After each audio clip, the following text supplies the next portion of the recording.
Alright, what is up everybody? Second try, let's get this go-round down. Stevie Breach coming to you here with STS Radio. We're going to be kicking off a long night tonight, talking all about wrestling. You know the drill, this is how we do it. It's pay-per-view week. WWE Hell in the Cell 2014 going down on Sunday. So in this episode of STS Radio, we're going to be going down the whole entire card from top to bottom. I can honestly say that after Night of Champions, I really thought that Hell in the Cell was going to be a great pay-per-view. You saw at Night of Champions, John Cena almost defeating Brock Lesnar before Seth Rollins came running down, giving the curb stomp to John Cena and Brock Lesnar, trying to cash in and become champion, and really costing John Cena that chance of becoming the 16-time world champion, tying Ric Flair's record. And just I don't really think that the record makes the man. I don't think if John Cena, goes on and holds the championship 25 times, people are going to look at John Cena any different than they do today. I think John Cena is one of the biggest stars in professional wrestling's history, and there's some people that think that John Cena shouldn't even be able to lace up his own neon green tennis shoes and get in that ring. There's just there's no real in the middle on Cena. People think that he's the best in the world, or people think that he's just complete and utter trash. But I've always found John Cena really entertaining, and the fact that I thought that he was going to be coming to Hell in the Cell and having a match against Brock Lesnar, for the third go round, he got his ass kicked at SummerSlam, then he almost won it, but the outside interference, and I thought basically the Hell in the Cell was going to be that deciding factor, making sure nobody got in, nobody was able to get out, and just be used for what, a cage or a Hell in the Cell was created for. And next thing you know, we're hearing reports that Brock's not going to be on the Hell in the Cell show, and now there's reports that he's not going to be used until January, basically having a match at the Royal Rumble, and that'll kick off the road to WrestleMania for him, seeing what direction he's going to go in. I don't know. This is a weird thing for me to happen. I think a lot of people were really excited about Brock Lesnar winning the championship and then becoming the champion, because he is sort of like the one guy that you can put his name up in lights and it's going to bring people running, because people know Brock Lesnar as, the WWE wrestler. People know Brock Lesnar as the UFC star, and he's sort of a cross-branded entertainer that everybody knows his name. When you say it, you just know it. And you know that shit's about to go down. It doesn't matter if it's inside of an octagon or inside of that the ring, inside of a WWE arena. Some people are going to get thrown around. I mean, the John Cena match with the 16 German suplexes, I think, was a little bit more than I think anybody else was looking for. SummerSlam was an awesome night, an awesome show, and just showing how big and brutal Brock Lesnar was. With a champion of a company who's not on shows, it makes it very weird.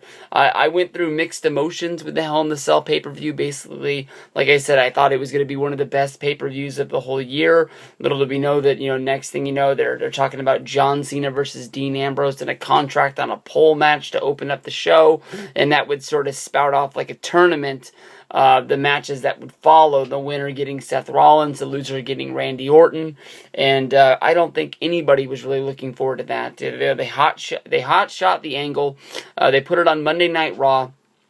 Everybody saw what happened, basically, with the Authority being out there.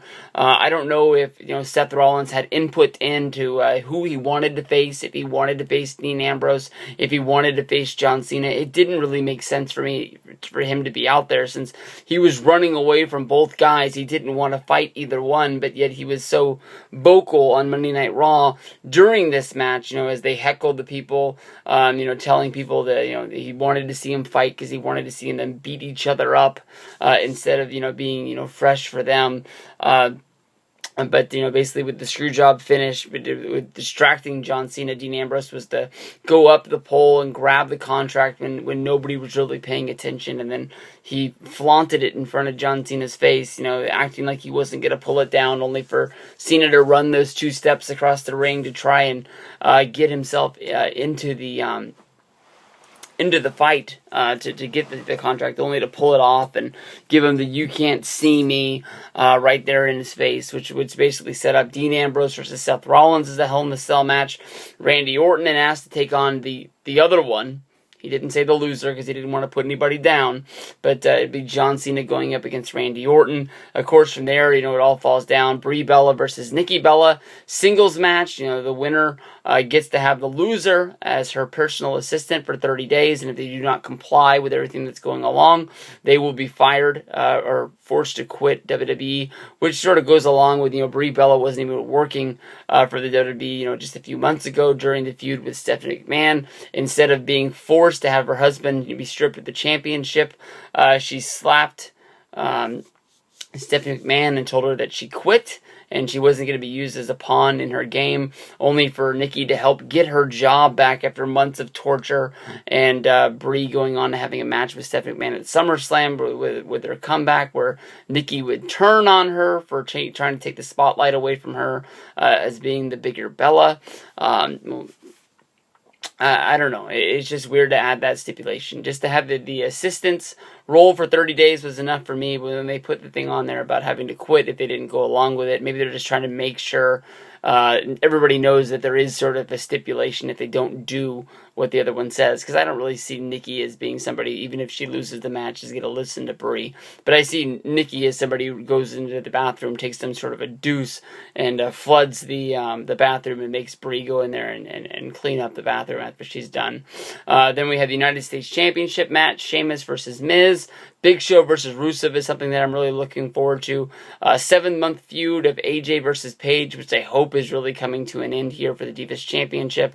And then, of course, the rematch from the Night of Champions, Goldust and Stardust going up against the Usos for the Tag Team Championship. This all comes together to make a very good show. We're very, very well-rounded. I think a lot of people are going to be getting down, really liking watching this. So, thumbs up all around. Stick with me here on STS Radio. We're going to go through each match, match by match, and just let's go with the flow.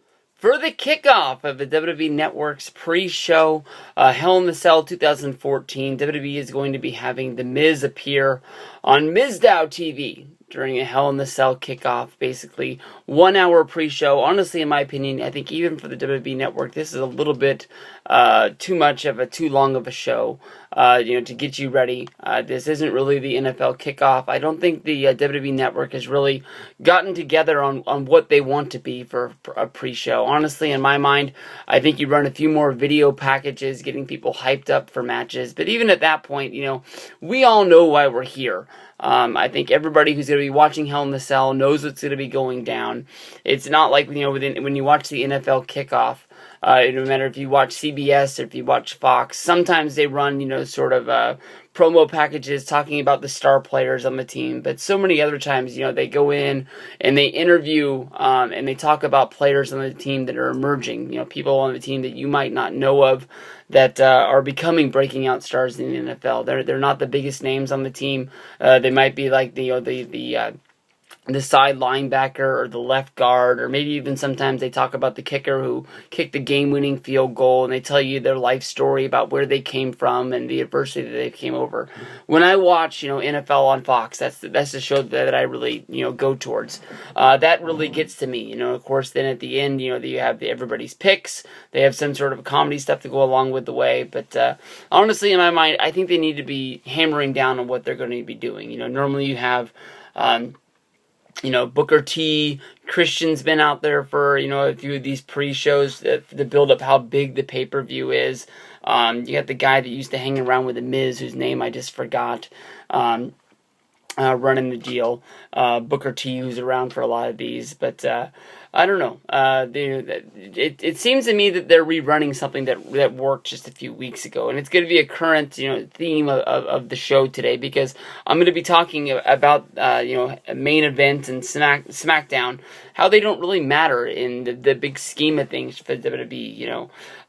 This is something that they did on Main Event just a few weeks ago. It was a show that I watched because Biggie Langston had a match against Alexander Rusev, and that was something that I really liked to see, because they had a great match on pay-per-view 2 months out of this year. They were on Extreme Rules and Payback, I think, were the two shows that where Biggie Langston and Rusev had matches, and then they had a match on Main Event, and that was what made me tune in to see. And on that show, we had a Miz TV, basically, where Miz was the host of the show, and he brought down his guest, Sheamus, who was played by Damien Sandow. And I thought that it was comedy gold, and it all came down to Damien Sandow getting in the ring and doing the fella, trying to get over, himself as playing Sheamus as well as he could. And I thought Damien Sandow has stepped into this role and just, knocked it out of the park. This was something when it first started, I thought no way in the world is this going to work. Damien Sandow, in my mind, is a guy that has a whole bunch of talent. Of course, everybody can remember when he came in as a member of a tag team in SmackDown, maybe around 2006. It didn't work out for him. He went back to the developmental. Finally coming back, with the beard and the robe, being the arrogant sort of genius asshole back from the 1990s. The guy who used to be coming around with Mr. Perfect all the time. And some people really liked it, some people didn't. I liked the fact that he did the cartwheel every once in a while. I liked that he wrestled in pink tights, and after a while those things started to stop, and his act just sort of got tired, and it needed something to sort of roll it into something fresh. It needed something new. With him winning the Money in the Bank, I think that a lot of people thought that he was an emerging star that WWE was going to be pushing to the moon, and here it is, one just random episode of Monday Night Raw, he cashes in on John Cena, and he's not even involved in any kind of a feud. They just blow it off, and I think the match was honestly a couple of segments, and it was actually a pretty good match. But since then, I've even had times where I've had trouble remembering Damien Sandow's name. It just doesn't come to my mind. But him here with the Miz, I'm hoping that it's going to evolve into something good. My dream plan that I've had for Damien Sandow and the Miz basically was Damien Sandow doing what he did on tonight's episode of Monday Night Raw, where he fills in as a stunt double. Miz is at ring, but it's like Miz is in the ring because of Sandow, and basically Sandow would beat Sheamus for the U.S. Championship, making Miz the United States Champion. But basically, Mizdow doesn't want to let go of the championship. He wants to keep it for himself, and then we build off on the Sandow versus Miz feud, seeing who is the real U.S. Champion. But, on that episode of Main Event that I guess they just realized that none of us saw, so they're just going to do the same damn thing again. Basically, it was just Sheamus came out after being insulted, and he gave the bro kick right to Sandow's face as Miz watched from the outside and sold it like $1 million as if he would have got kicked in the moneymaker himself. If you go back to last month's pre-show, they did the Peep Show with Chris Jericho, and honestly, nothing really came out of that. It was a segment that was in the ring, but if you saw it, you saw it. If you didn't even need to go out of your way because there's nothing to it. Hopefully, this is something that'll make some people laugh, but I think when it comes down to it, I believe that the kickoff, the Miz, appearing on his own show hosted by Mizdow for Mizdow TV, I think is going to be a big-time dud that nobody needs to see. At Night of Champions 2014, the Usos' WWE Championship run finally came to an end. It seemed like they had held the championships forever and ever in some sort of a dull tag team division that is in WWE right now. It has been rumored for so long that Triple H cares about the tag team division, that this is the one thing that he was really going to go into and really try and rework it and find a way to get some tag teams and almost try to bring back the tag teams, if not of the 80s, at least of the 90s, when you had tag teams that people really knew by name and really cared about. It's weird to think that even at WrestleMania, even though a tag team like the Matadors were involved in it, they had a Four Corners tag team match, because as of right now, I think the Usos and the Dust Brothers, I think, are the only tag team involved in WWE right now. Of course, you've got Ryback is on the injured list right now. I don't even know what the Matadors are doing. I can honestly tell you, I don't even know when the last time I saw these guys have a match. It seems that if nobody knows what is going on with the Wyatts. They've been running promos for the last few while that basically Bray Wyatt is basically setting free his boys, and nobody knows that that means they're going to be, repackaged as new gimmicks. Maybe they're just going to be singles wrestlers now instead of being a tag team. A lot of people are talking about the pregnant belly in the Wyatt's videos, thinking that maybe this is Sister Abigail, and maybe somebody's going to be debuting from NXT, or maybe even the Ascension is coming, and they're being brought up, and they're going to be the new tag team that's going to be under Bray Wyatt. But I have no clue. I've got, the best of hopes for whatever happens with Luke Harper coming out of there, but I don't think anybody knows. I think a lot of people are hoping that maybe they'll show up in some form or fashion at the Hell in a Cell pay-per-view, but I think more than likely WWE is just going to make us wait a little bit longer. If you can remember back to the Survivor Series, I think it was 2006, the poster had Edge holding a chainsaw, basically with the Hell in a Cell around him, and then when it came down to it, there was a Hell in a Cell match, and Edge fought his way into the Hell in a Cell, much like the pay-per-view poster was saying that he was going to, just basically saying, he's here, and he was back, and he made his return. So maybe the Wyatts will do something like that. I don't know if they would bring themselves into the John Cena match to put themselves into the forefront, or maybe they would come in and butt their way into the tag team division to show these guys that there are other teams out there that want to be taken seriously.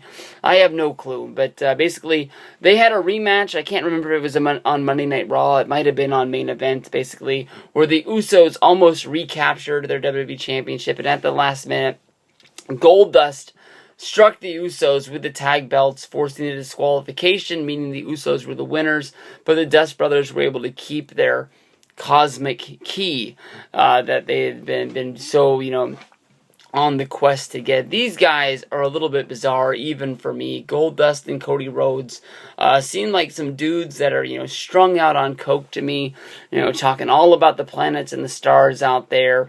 Goldust's face paint is just getting, way past the point of bizarre. It seemed like for a while he was trying to be Darth Maul, and I have no clue what he's trying to be right now. I love the Dust Brothers. I remember when they made their comeback at Battleground and they were able to get their jobs back, which launched them into them beating the Shield and then having a long run before they lost the championships to the New Age Outlaws at the Royal Rumble. The Usos are guys that have been quietly having great tag team matches in the WWE for a long time. They deserved to have the championship, even though it seemed like they weren't really champions in my mind, because every once in a while they had a good match, but it's hard to remember this tag team division, which isn't their fault, but I don't even know what to pick out of this match, basically because they're going to have another match at the next pay-per-view because they don't have anybody else, to step up to the plate for the Survivor Series, so I can't even tell you who to pick out of this. I'm going to tell you to pick the Usos just because they're going to do the 50-50 swap deal.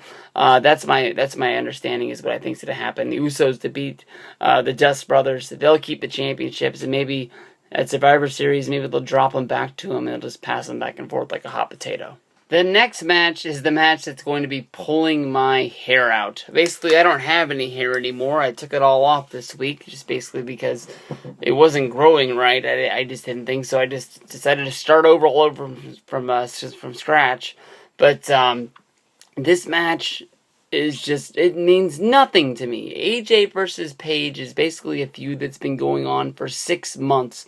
Everybody knows the story. The night after WrestleMania, Paige came out and, she was able to beat AJ after basically AJ had beat the whole Divas roster at WrestleMania. She was able to overcome the odds of, however many Divas were in there, 12 on 1 or however many it was, by being able to keep her championship, keeping the 295-day title reign alive, and then Paige came out there and just the surprise victory. Of course, from there, AJ took some time off to get married and get pregnant and so on and so forth. And you know, when she did come back, she came back as the babyface to a surprised Paige and beat her in surprise fashion. And then at SummerSlam and Night of Champions, these girls have traded the championship back and forth. Last month, they at least added Nikki Bella into the match to sort of spicing this feud up. But here we are again for a Divas Championship match, just going one-on-one, and basically a match that doesn't really matter. To me, when I was looking over the notes on this match, I just couldn't believe it that, you know, Paige is already a two-time champion, and if she is going to win this match, who she is my pick to win it, because I don't really see anything else for these girls to do. She would become a three-time champion, tying with AJ Lee for however many times she's held the belt. And basically, when you add up the dates, she did have that good little bit of a run, but she just hasn't been a champion at all. And I remember, if you look back to that first part of her run as champion, you know, she was going out there and she had matches on pay-per-view against Alicia Fox and Oksana, whoever the bodyguard, Tamina. I mean, these were matches that just nobody cared about, and she had won the championship, and she was having to start all the way at the bottom and almost work her way up as she's like she was a number one contender when she is the real deal. You know, AJ, they've been painting her, you know, as she was when she was the heel. You know, she didn't get along with anybody, and they're keeping that side of her storyline together. When you look at it, you know they've had tag matches where the frenemies thing is off the table. They're no longer friends anymore. Paige and AJ are just 100% bitter rivals. They don't like each other one little bit. AJ Lee is on her own, while Paige has gone off and became mega friends with Alicia Fox. Alicia Fox was able to beat AJ Lee in a non-title match on Monday Night Raw. You know, I was marking out. I was going bananas. I was going crazy with the surprise roll-up 1, 2, 3. Honestly, probably the biggest win of Alicia Fox's career, even beating the Fatal 4-Way 2010 pay-per-view where she became the Divas Champion, where she had a good little run with the title, where I thought she was a very good wrestler. And I'm very happy that in the last year she's really improved her role, not only on the YouTube sort of .com sort of thing. She's got added to the cast of Total Divas, her and Paige did. So, all around, big thumbs up to Alicia Fox for becoming a big part of WWE again, because for so long she was on the back burner and it didn't seem like she was ever really doing anything on television. And now here she is back on TV, finally wrestling. Maybe someday, if this feud ever does end, we can see we can see them, finally putting the championship back on her or something like that. With talking about Total Divas and them adding, the new 2 new girls onto the show to end up this season, or however long this is going to be. I have lots of questions about Total Divas. Why do they keep on, double-shotting shows the last few weeks? Are they trying to get this show over with? Basically, they've already paid for all of these episodes, so that might as well air them. It seems like the ratings are still as strong as they've ever been, so it's not like this show is dying out at the point where E is going to cancel them once these shows are done and not ask for any more episodes. Maybe it's just a rating success that they're noticing they can put them on Sundays and keep, wrestling fans around for 2 hours. It doesn't make sense if they know that the wrestling fans are the people that are watching this show, why they would sort of put reruns up, as in, next week Hell in the Cell is going to be going up against new episodes of Total Divas once again. You would think they would look at a WWE.com calendar in order to see, okay, they're going up against a pay-per-view. The people aren't going to turn that off to come to E, so let's just put a rerun on, and the people will come back the week after that. But I don't know what they're building towards. As I said, are AJ and Paige just going to have championship matches for the next forever? Last year at Survivor Series, they had the Team WWE going up against Team Total Divas. Of course, everybody can remember Eva Marie making her in-ring debut. Alicia Fox being eliminated, seconds into the match after she was my pick to be the final survivor. in my Survivor Series picks. So I got no clue. With everybody being on Total Divas now, you can't really have the locker room against Total Divas.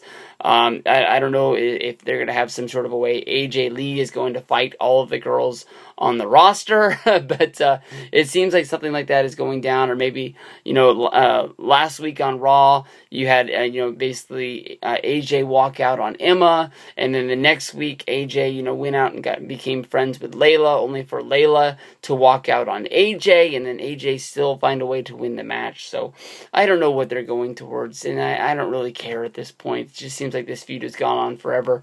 These girls can wrestle, but we haven't seen them be able to wrestle each other that well. I haven't even heard anybody talk about a good house show match from these girls. But when they came in, I came in with so much expectations of actually having girls on the roster that really could wrestle, instead of having Barbie doll girls holding up a Divas division hostage. It seems like when you watch things on NXT, the girls that are there really wrestle good matches, and I can't wait to see those girls come up and become a part of the WWE roster, to where we can actually have good female wrestling. It's worked in the past. I don't know why it wouldn't work now, but that's your Paige versus AJ preview. You guys don't need me to talk a whole bunch about this match, because you guys already know that I am fired up about this match. For weeks I have been talking about Big Show versus Rusev, and honestly this match is turned from what I thought it was going to be into an actual real wrestling match. I thought basically when this match was supposed to be on Monday Night Raw a few weeks ago, it was the one reason why I missed the return of The Rock. Basically I came home from work, I was sitting here watching some Monday Night Raw, and they say that Big Show had been put on suspension, and basically he had to go to sensitivity training, and basically the Big Show versus Rusev match had been called off, and basically was being pushed back a week. I didn't really see anything out there as The Rock was returning, so the wife and kids decided they wanted to go out for the dinner, so I went along for the ride. We went to Toby Keith's, and next thing you know, I'm sitting there eating my Mile High nacho and seeing people tweet about The Rock, and I'm just like, I am going to drown myself in guacamole right now. I cannot believe I missed something like that. But I think you have to miss a few moments like that every once in a while to make you realize that the WWE, even though it's sometimes, in October, November, and December sort of, sulks off into this, I can't wait till January and the Royal Rumble WrestleMania push. Every once in a while, something's going to happen to make you realize this is why I'm a WWE fan. This is why I watch week in and week out. And even though there's some stuff that I know is bad, I'm going to put up with it, because you never know what's coming up in the next segment. That's the way Vince has always done it. Always, to go out and try to make that big splash and that big surprise. Always trying to fight off Monday Night Football. But I couldn't believe it. And then you come back the next week and you actually have the match. Of course, throughout the build up to the whole thing, Big Show's been able to knock out Rusev in their match. Rusev was able to do the unthinkable, basically knocking Big Show down to size and putting Big Show into the Accolade before his partner Mark Henry came from the outside.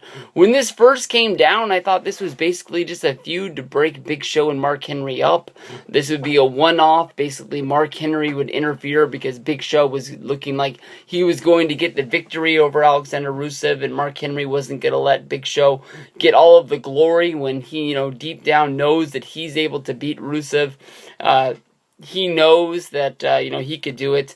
And I think I would really like a Big Show versus Mark Henry match. They've always come out of the way to really, surprise me. I'm not a big Mark Henry fan. I'm not a real Big Show fan. But something when these two guys get in the ring, they really win me over. And I know that I've never gone into a match with high expectations, but maybe they might let me down, and maybe they might not. But I think when it comes down to it, I think this match is going to get a true finish. I don't think this is the match that Rusev is going to lose, although I think I'm behind Big Show to the point where I would love to see him beat Rusev.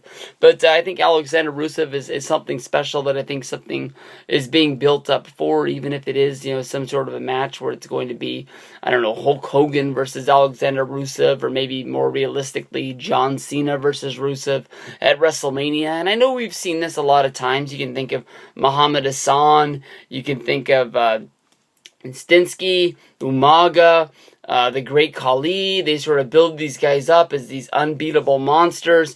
John Cena gets their hands on them. Next thing you know, it's the 5 moves of doom, and it's all over. And then you guys don't see these guys anymore because they're washed out mid-carders being released from the WWE. And if you're like Stinsky, you're hanging on, getting a weekly gig at TNA, and they don't even want to have you back. I got no clue. When it comes down to it, on this pay-per-view, I'm going to bet the house on Alexander Rusev. I think he's the guy who's going to pull this victory out, but I'm looking forward to seeing something from the Big Show, putting up a big fight from here. I liked almost everything they did with this feud to get us to this point. I just don't think that this is where Rusev's going to lose. If you can think back to last year, the Hell in the Cell, remember how everybody thought it was going to be a Hell in the Cell Big Show versus Triple H, and that match just sort of drifted off in the middle of nowhere because they did the Big Show versus Randy Orton championship match, and that was a match that nobody really got behind. So they sort of killed off everything that was Big Show at that spot. And I can't even really think of anything that he's done along the way. Of course, he was at WrestleMania in the Andre the Giant Battle Royal. He seemed to be a guy that was a big-time favorite before he got knocked out by Cesaro, for Cesaro to get his victory.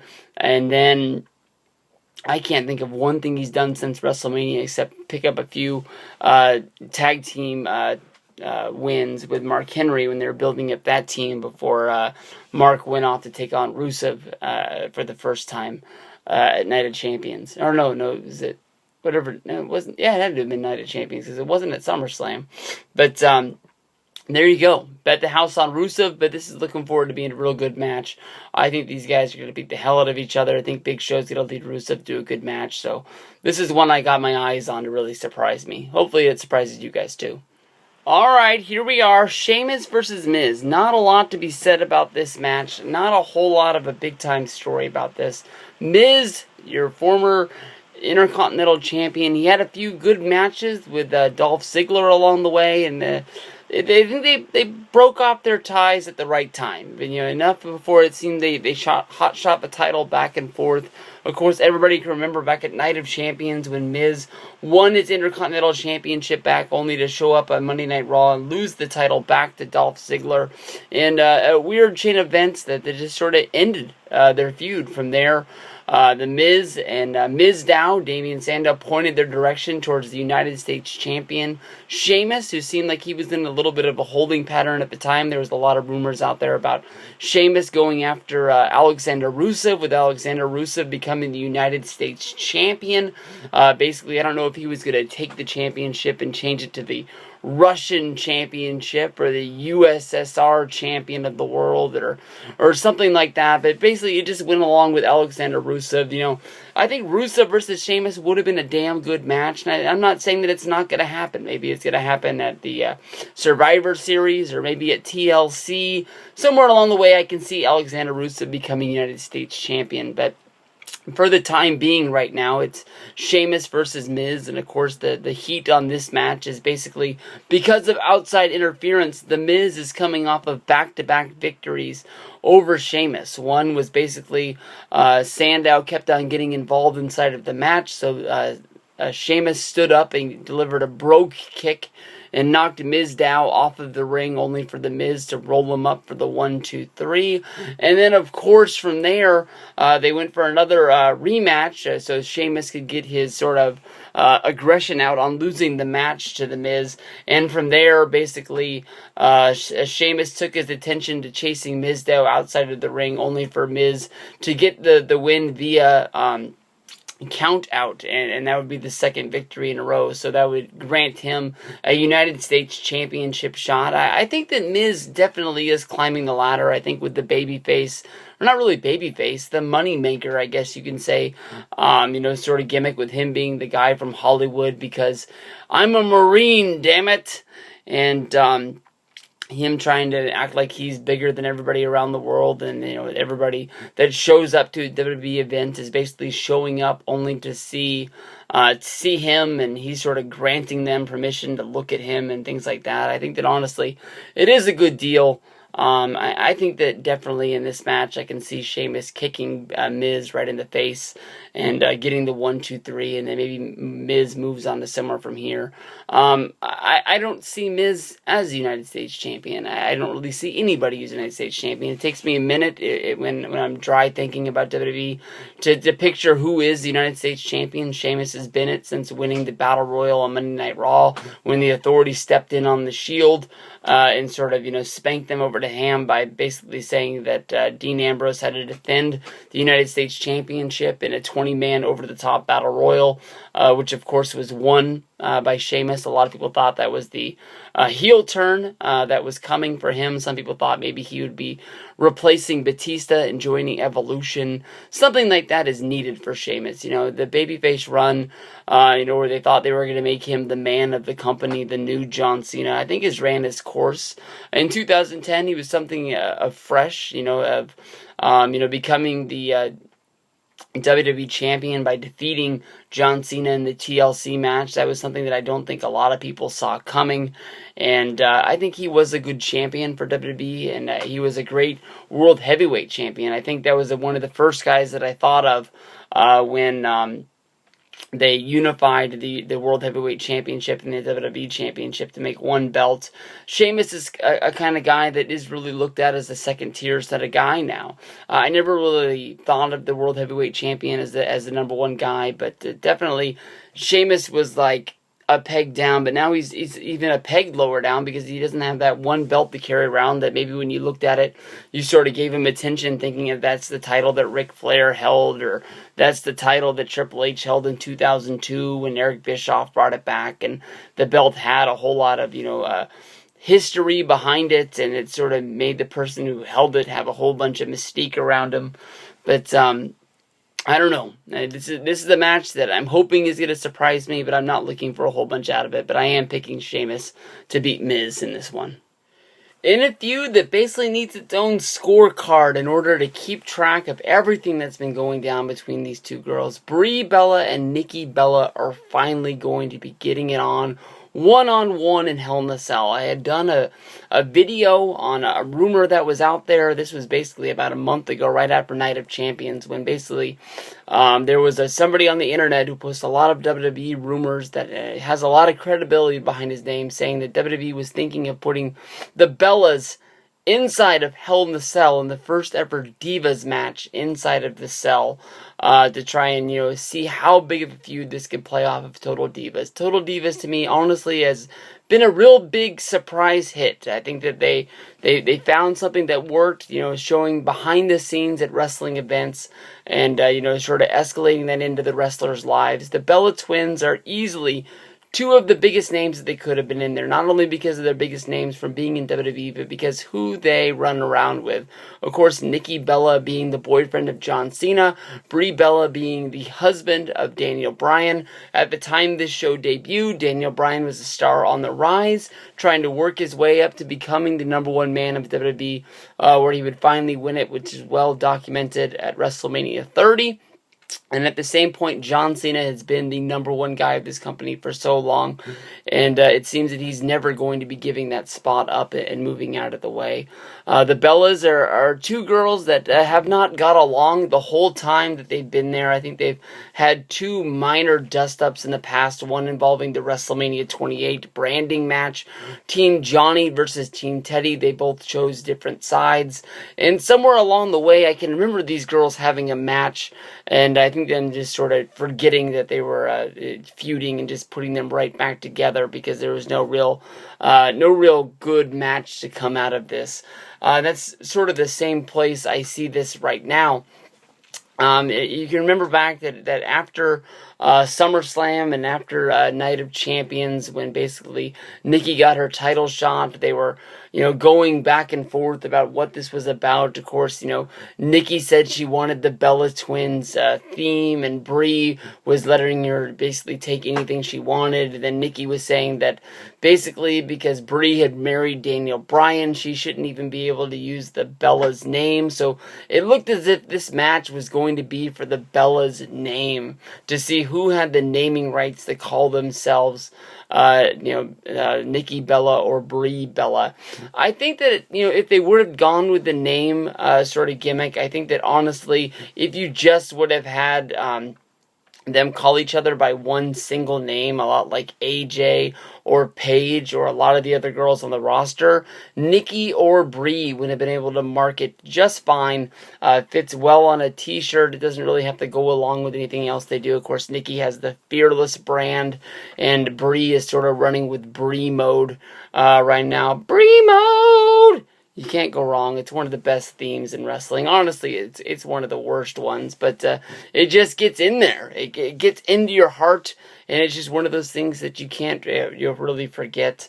Everybody knows the storyline that's going along with here. Basically, Brie quit the WWE because of the fact that they were trying to take Daniel Bryan's championship away, and she didn't want to get used as a tool inside of that feud. So basically, she slapped Stephanie and she quit, which set up her coming back and having a match against Stephanie, only for Nikki to turn on her, join the Authority, and now, for the past few months, Brie has been, being put through hell the same way that Nikki was when Stephanie was trying to sort of put torture on her, trying to sort of get back at her sister for publicly humiliating her.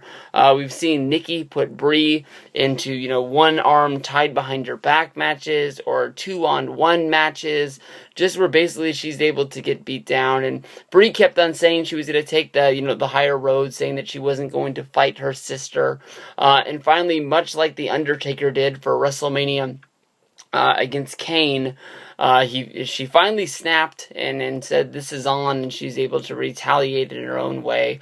So we get to see these two girls go at it. They've been a team in the WWE since 2008, and now we finally get to see the Bella Twins exposed. I don't know what to really think of this match. I'm not really thinking it's going to be great. I know that when SummerSlam came around, I thought that Stephanie versus Brie honestly was one of the main event matches of the night, and I thought it really did deliver at the show. Even when Nikki did the heel turn and sort of stole the finish away from Brie being able to beat Stephanie, I thought that it was a really good match, one that I haven't watched back since, but definitely one that I think I will be watching in the foreseeable future, because it is one of the matches that I really remember, one of my favorite SummerSlam matches that I've ever seen. But at the show, I'm picking Nikki to get the win, only to see her get to use Brie as her personal assistant for 30 days and see, what bad things that she can do. Earlier in the show, I was talking about how Nikki would go in and take a huge deuce and clog up a toilet, and it would have it overflow, and she would have to send Brie in there to clean it up on Total Divas. That's my biggest thing. Is this part of Total Divas, or is this just part of WWE? Are we really get to see one of them be the other one's servant on Total Divas? Because you've seen so many other things play out as being, kayfabe and not being, really real on the show. But somehow a lot of the feuds that get brought up, they have to use those as real feuds on Monday Night Raw and SmackDown to make sure everyone knows that Total Divas is still on Sunday nights on E! Even when you put it up against the pay-per-view. It's a good chance that these two girls are going to be in the ring wrestling on pay-per-view at the same time WWE is trying to get you to watch a show on cable television going up head-to-head. It makes no sense to me. Last week on Monday Night Raw, we found out not only that Dean Ambrose, by winning the contract on a pole match was the new number one guy to go after Seth Rollins in what I guess should be the main event of the Hell in a Cell pay-per-view. But we also found out that baby blue-shirted Randy Orton was going to be going up against John Cena in a Hell in a Cell match as well. Honestly, I knew that Randy Orton wanted to fight the loser of this match. I think it was just in order to have a match on the pay-per-view, but I didn't know that he was petitioning to have a Hell in a Cell match of his own. I know that right now Randy Orton and Seth Rollins are basically going back and forth trying to top each other. Randy Orton must be feeling sort of like the other woman right now to Triple H. He's trying to prove himself, while maybe Triple H is sort of flirting with Seth Rollins becoming the man of the authority. Randy Orton is still trying to find a way to show off that he is the face of the WWE, as he likes to call himself, that, he is the guy that everything has to run through. It's kind of weird to me, how Randy Orton is still going along with the flow and the authority, still kissing up to Triple H to try and show himself that he is the man. Earlier in the show, we talked about Brock Lesnar being gone from WWE even though he was champion. It was Triple H who shook the hand of the devil, that was Paul Heyman, bringing Brock Lesnar in and giving him the shot at the championship at SummerSlam. Some would say that Triple H, basically his back was pushed up against the wall, basically with Randy Orton and Roman Reigns, basically beating each other up to shreds at this time. How could he give one of them a title shot, seeing how more than likely if he gave it to one, the other one was going to disrupt the match because they hated each other so bad, and then you would have a SummerSlam main event without some sort of a finish. So he brings Brock in, and now that Brock is the champion and Brock's not even around, Randy Orton is sort of like this prized sports car that's just kept in the garage, waiting for a perfect day to take it out for a drive. But there's no reason to take it out for a drive because Triple H is driving another car around town all the time. That might have been a horrible analogy, but basically I'm just trying to say that he's second fiddle right now, and he doesn't even really see it. And basically that's bringing up, Randy Orton and Seth Rollins bickering back and forth about who's going to be cleaning up each other's mess and everything like that. But Orton and Cena are going to go at it for what seems like about the millionth time. And you can do whatever you can say to try to defend this from wrestling fans, but I think that wrestling fans have already made their minds up by reading the internet that most people aren't even going to give this a chance. I don't know. TLC this year I thought was a great show, with the main event being Randy Orton against John Cena in the TLC match to unify the championship, and then from there they even had a rematch at the Royal Rumble that was interrupted by Bray Wyatt, and from there Randy Orton would make it all the way to WrestleMania as the incoming unified champion before losing the triple threat match to Daniel Bryan, even though Triple H was outside there with Batista inside the ring, basically making it a fatal four-way. They weren't able to stop the Yes movement. And since then, Randy has sort of been just sort of sitting on the sideline. He was in the fights with Evolution, and since then, off the top of my head, I can't really think of anything that he's been doing, but him against John Cena is a rehash of their 2009 match, which I watched the other day, which honestly wasn't that good. I mean, it ended basically with Randy Orton choking John Cena out after he'd fallen into the ropes and gotten himself tied up, much like Andre the Giant, where his body weight falls down and his arms wrap around the ropes and sort of get himself stuck in there.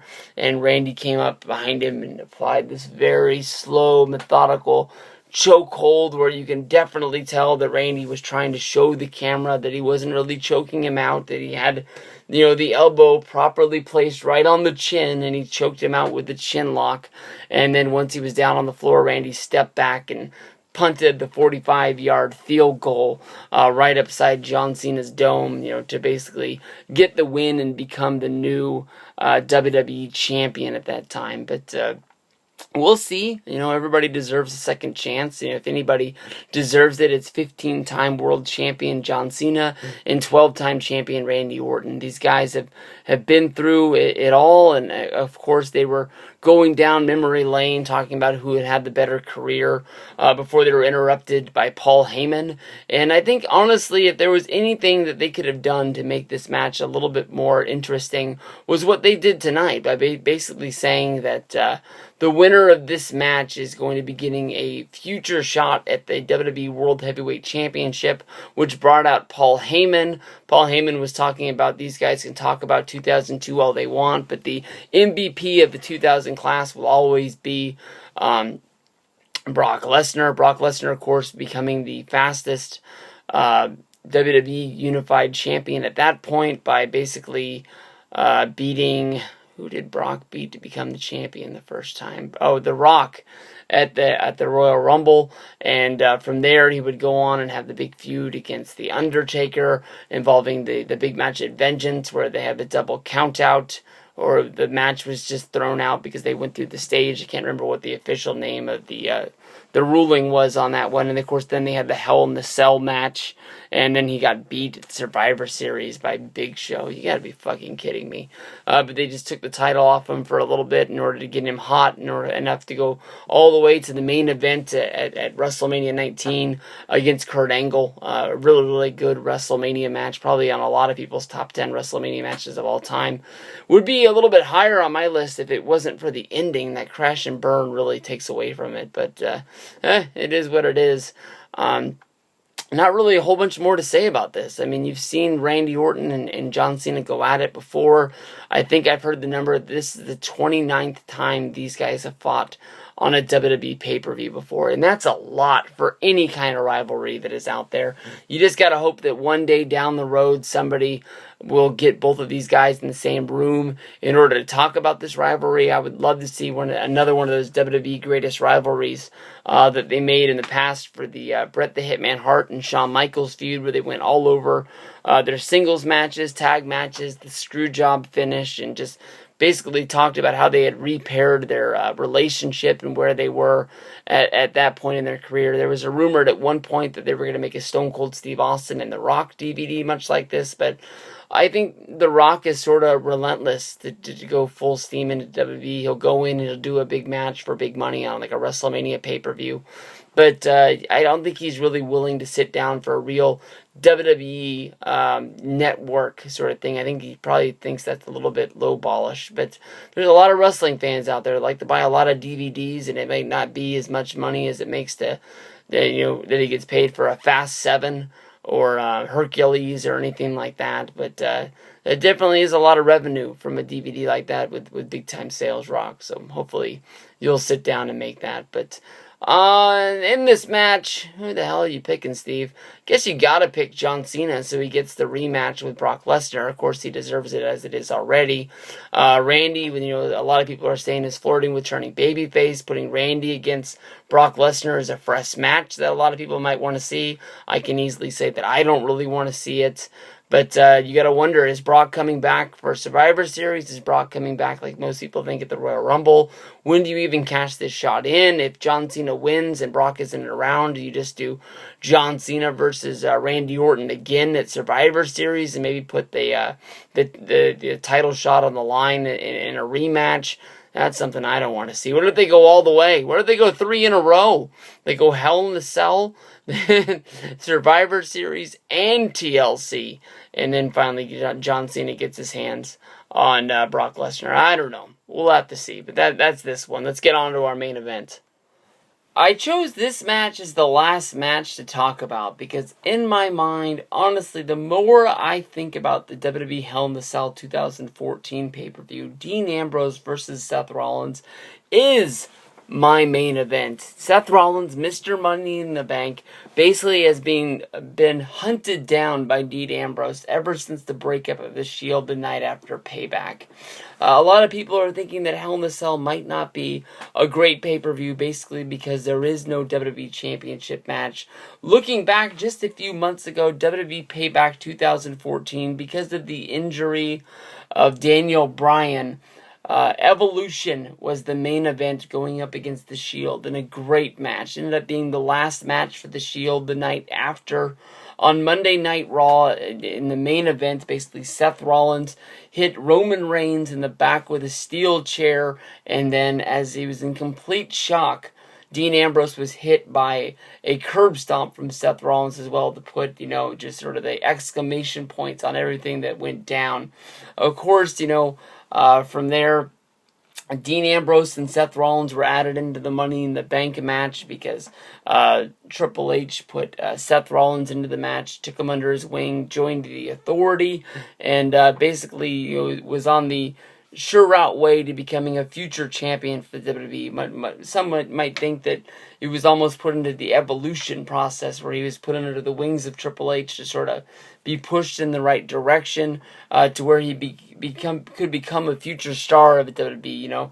Lots of stuff you could see from the documentary that came out about the Shield on their way to SummerSlam, basically talking about Triple H's way of finding Seth Rollins and Seth Rollins' trip through NXT as one of the first emerging superstars. Of course, when he was first brought up as a member of the Shield, he was still NXT champion while they were trying to find a way to get the title off of him before passing it to Biggie Langston along the way. And you saw all the roadblocks Seth had to go through, basically by being the ROH champion and then basically being approached by another organization, I would guess would be TNA. Basically, called John Laurinaitis and almost laid it out on the table, like, you're either going to sign me right now or you're going to lose me, because I have to sign with these guys. If you guys don't sign me, it means you guys don't want me, and I'm trying to build my career up as big as I can get, and this is the next road that I have to take, basically blackmailing John Laurinaitis into signing him and bringing him on board. And from there, he was under the teaching of Terry Taylor, bringing him along all through there. So basically there's a long line that gets Seth Rollins to the point that he's at now, of course, going under the teaching and schooling of the NXT program. And it looks like he might be the first guy to come out of NXT to become a future champion. But then again, he's carrying around a Money in the Bank briefcase that isn't really worth a damn if you can't really cash it in on your champion because he's not at shows. I mean, what is it worth? I mean, is there some sort of a stipulation in the contract saying that you have to go after those titles? Could he cash in like the Feast or Fired? Can he go after the United States title or the Intercontinental title? Maybe even, hell, if you're dumb enough, cash him in on the WWE Tag Team Championships. Take those son of a bitches off the Gold Dust and Stardust. I got no clue, but it just sort of makes the Money in the Bank not worth anything if the damn champion's not around. And I don't want to really go on a tangent about Brock not being there because I still think that this is going to be a good show. Going to SummerSlam, we saw Dean Ambrose and Seth Rollins get in the ring for the first time one-on-one. From there, basically it was a lumberjack match, something right out of In Your House from back in the day. But they still came out there and they still found a way to have a damn good match, fighting throughout the crowd, using all of the lumberjacks out there as guys that are able to catch them when they come flying out of the ring. It was one of the best lumberjack matches that I've ever seen, and that was a pretty easy thing to top because I can think of a lot of lumberjack matches, but I can't think of any of them that are really good that I would really want to go back and check out. When I was going through watching the In Your Houses from the beginning, I remember seeing I remember Diesel was in it, and he started fighting with Mabel on the outside because Mabel was the number one contender for the next thing. But I can't remember if it was Bulldog or it must have been Sid. I think it was Sid versus Diesel, but nobody gave a shit about anything that was going on inside of the ring. I believe that was In Your House 2, the Lumberjacks, if you want to go check out what I was talking about. But the match is no good, and that was the main event of the show. Just shows you what it was worth. Dean Ambrose, in order to get this match, of course, he had to beat John Cena on the way in the contract on a pole match. Now he's finally getting what he's wanted. To add a little bit of fuel on the fire, a guy that's been behind Dean Ambrose for a long time and a guy that was willing to put his sort of legacy out there on the line, Mick Foley showed up on Monday Night Raw tonight trying to warn Seth Rollins and Dean Ambrose about, how the Hell in the Cell changes you. You come in as one kind of a wrestler, and after closing the door, basically you're not that guy anymore. It was a good promo, but honestly, the whole time I was watching it, I had remembered the promo that Tim White had done years in the past, talking about how his career was ended with his shoulder injury when he was refereeing Chris Jericho versus Triple H Hell in the Cell match, and how basically he sort of thought Hell in the Cell had ended his career. Took it to the point where WWE was running, vignettes of Tim White trying to kill himself back in the day, something that they thought was going to be very, very pop culture-y, talking about suicide, and nobody cared about it.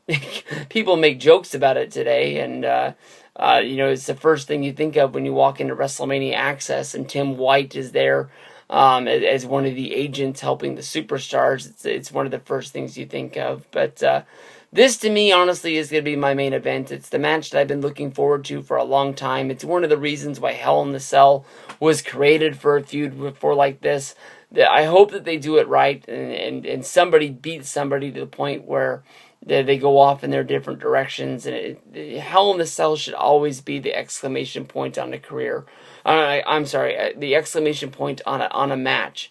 It's where you should end every feud. You should never have a Hell in the Cell match and then what, that was so good, let's do this one more time, but let's do a regular match just to see who the better man is. Hell in the Cell is basically to keep everybody out and keep everybody in and find out who the toughest dude is out there. Use that cell, use the ring post, use the stairs. I'm guessing more than likely that even underneath the ring there's going to be chairs and all sorts of things to use it. I know that Hell in the Cell isn't what it once was because of the no blood policy, but I think you can still find a way to use those things and still find a way to have a good match. Rollins and Ambrose is going to deliver. They are the future of the WWE. I have 100% faith in these guys, and I think Hell in the Cell is going to be a damn good show. Let me know what you guys think of it. Thank you guys for checking out STS Radio. I had a ton of fun finishing up this, and I hope you guys check me out after Hell in the Cell for the post wrap-up show.